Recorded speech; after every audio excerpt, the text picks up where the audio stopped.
nous allons aborder le thème du montage des cours universitaires en parlant du sous-objectif de la sécurité scolaire. Aujourd'hui, il s'agit de voir comment est-ce qu'un enseignant, dans le cadre d'une formation à distance, peut créer une sécurité scolaire pour renforcer la pédagogie qu'il dispense à l'étudiant. Dans le cadre d'une formation à distance, l'étudiant va vouloir bénéficier de la même qualité d'enseignement et de formation que les étudiants qui sont ici en présentiel. Prenons le cas, notre séance, c'est le cas des étudiants salariés. Un étudiant salarié, c'est un étudiant qui a des horaires très flexibles, qui est fatigué, qui est stressé, qui a sa tête bien pleine du fait des horaires de travail et qui est occupé. Donc il n'est pas en capacité de venir régulièrement en cours et d'être, même s'il est présent physiquement, intellectuellement, il sera peut-être absent. Donc l'objectif, c'est de déployer une formation à distance et de lui permettre aussi, s'il le peut, s'il est dans la capacité physique et mentale de le faire, de pouvoir bénéficier aussi des cours magistraux et des TD que les mêmes enseignants qui viennent régulièrement.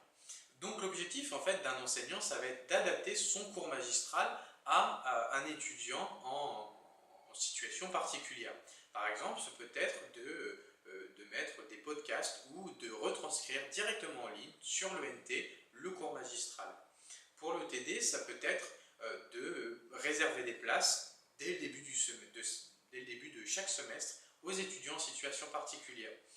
Puisque ces étudiants en situation particulière doivent se déclarer à la scolarité. Par conséquent, l'enseignant peut très bien réserver des places dans plusieurs TD pour permettre à l'étudiant de venir soit le lundi, soit le mardi, soit le mercredi ou un autre jour de la semaine pour qu'il puisse avancer régulièrement sur les cours qui sont dispensés.